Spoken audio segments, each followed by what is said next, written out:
When we think of legendary outlaws, masters of cunning and intelligence, one name inevitably comes to mind: D.B. Cooper.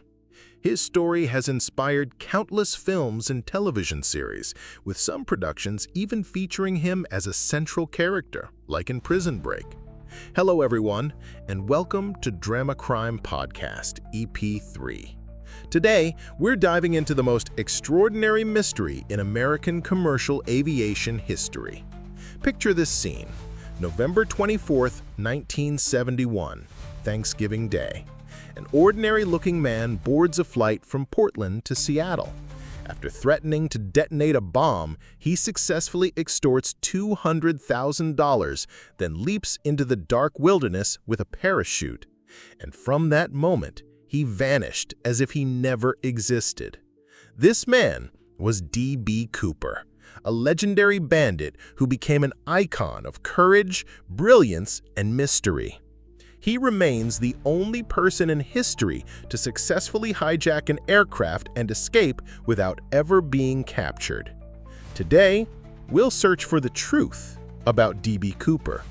Who was he? What drove him to this audacious act? And most importantly, is he still alive? Chapter 1: An Unforgettable Thanksgiving. Wednesday afternoon, November 24th, 1971. Portland Airport bustled with travelers heading home for Thanksgiving celebrations.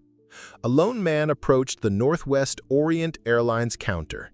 He wore an inexpensive dark business suit, white dress shirt, black necktie, and black leather shoes. Approximately 40 to 50 years old, about 6 feet tall, weighing 165 to 180 pounds. Using cash, he purchased a $20 one-way ticket on Flight 305, Portland to Seattle. He gave his name as Dan Cooper. No identification required, as stringent security checks didn't exist in that era. Flight 305 was a Boeing 727-100 on a short 30-minute route carrying 36 passengers and 6 crew members. At 2:50 p.m., the aircraft departed Portland on schedule. Cooper occupied seat 18C toward the rear. He ordered bourbon and soda, smoking calmly. Around 3 p.m., shortly after takeoff, Cooper summoned Florence Schaffner and handed her a folded note. Initially, Schaffner assumed it was another passenger flirtation attempt, common in that era, so she didn't read it. But Cooper whispered to her, "You should read that note. I have a bomb." Schaffner read the message and was stunned. The note claimed he possessed explosives. He opened his black briefcase, revealing wires, red cylinders, and a battery. He instructed her to sit beside him and write down his demands. "I want $200,000 in $20 bills and 4 parachutes." His request for 4 parachutes demonstrated his cleverness. Authorities would assume he planned to take hostages, preventing them from sabotaging the equipment. Schaffner walked to the cockpit. The aircraft began circling above Seattle while officials prepared the money and parachutes. Cooper remained remarkably composed, smoking, drinking, and conversing politely with Schaffner. He even ordered food for her. Other passengers remained unaware of the unfolding drama. This quiet standoff would alter aviation history forever. Chapter 2: The Transaction of Legend.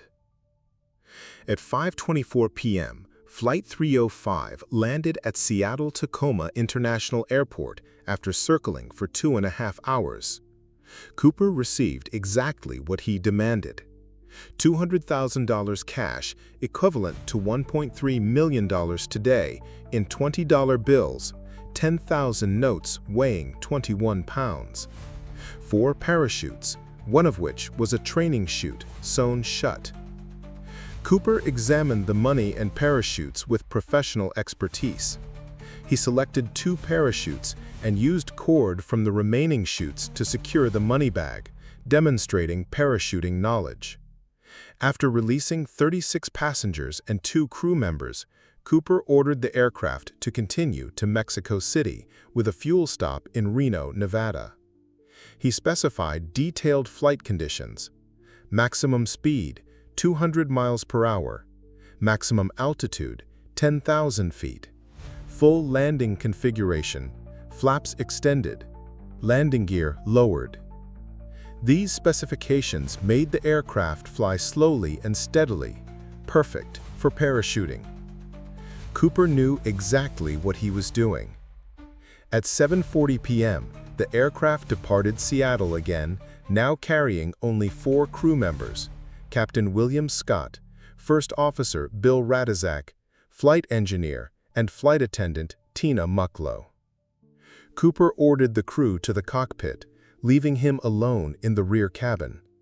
He removed his necktie and put on sunglasses he requested from the flight attendant. Outside, conditions were brutal. Temperature -13 degrees Fahrenheit, 200 miles per hour winds, heavy rain, and pitch darkness. This would be the most dangerous parachute jump anyone could imagine attempting. Chapter 3. The Vanishing at 8:13 p.m. on November 24, 1971. Something occurred that changed history forever.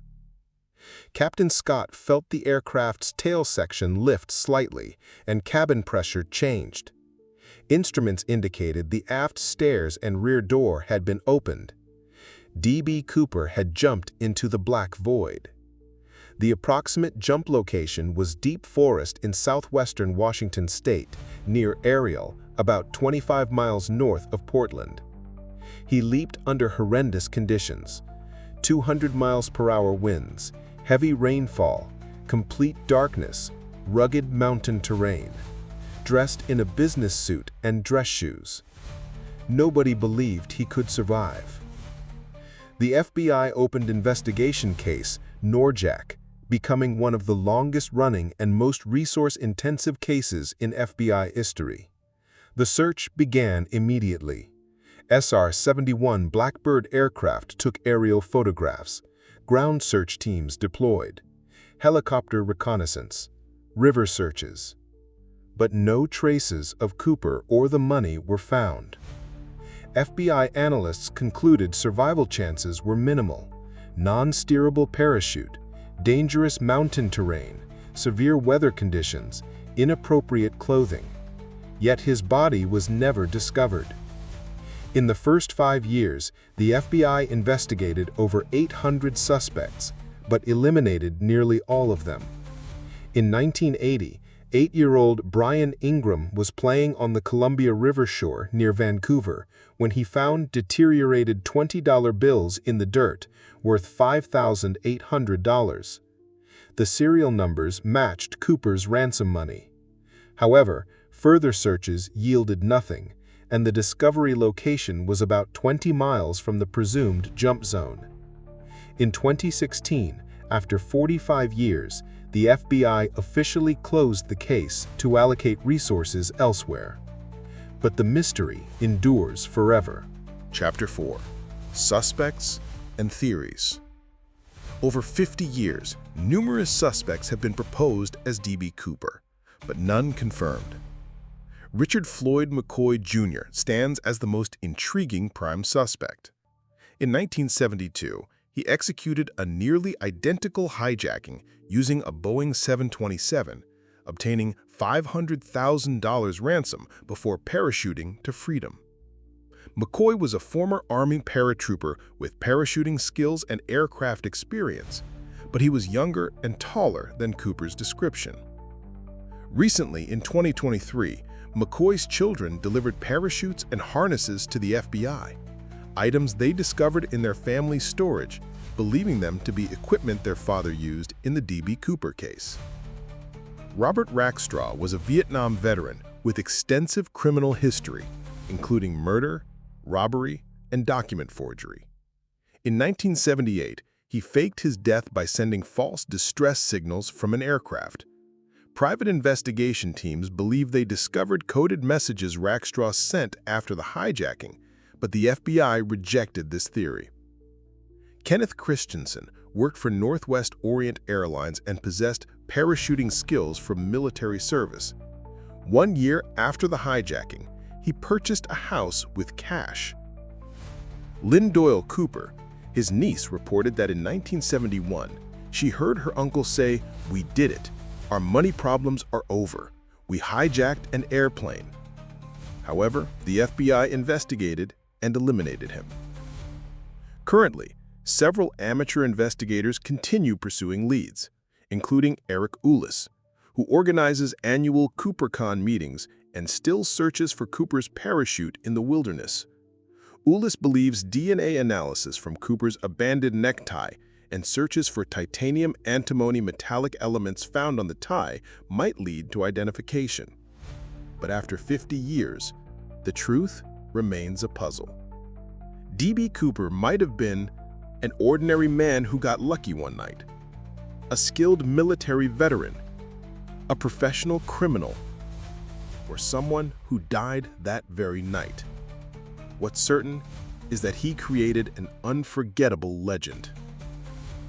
Chapter 5: Legacy of the Sky Warrior. D.B. Cooper wasn't just an ordinary criminal. He became an American cultural icon. He harmed no one. Not even harsh words were spoken. He was polite, paid for his drinks, and even ordered food for the flight attendant. His actions forever changed commercial aviation. Metal detectors installed at airports, rigorous baggage screening implemented, identity verification for cash-paying passengers, and Cooper vanes, devices preventing aft stair deployment during flight. He inspired thousands of movies, books, documentaries, and amateur investigators. Some view him as a hero, a brave man who challenged the system during an era when America was weary from the Vietnam War, Watergate, and economic troubles. Others see him as an intelligent criminal who used brains over violence. But everyone agrees on one thing: he accomplished what no one had ever done and no one could replicate. In today's world of comprehensive surveillance technology, a D.B. Cooper-style operation would be impossible. He was a product of a more trusting era with greater freedom. 50 years later, D.B. Cooper remains a symbol of adventure, mystery, and the desire to escape routine.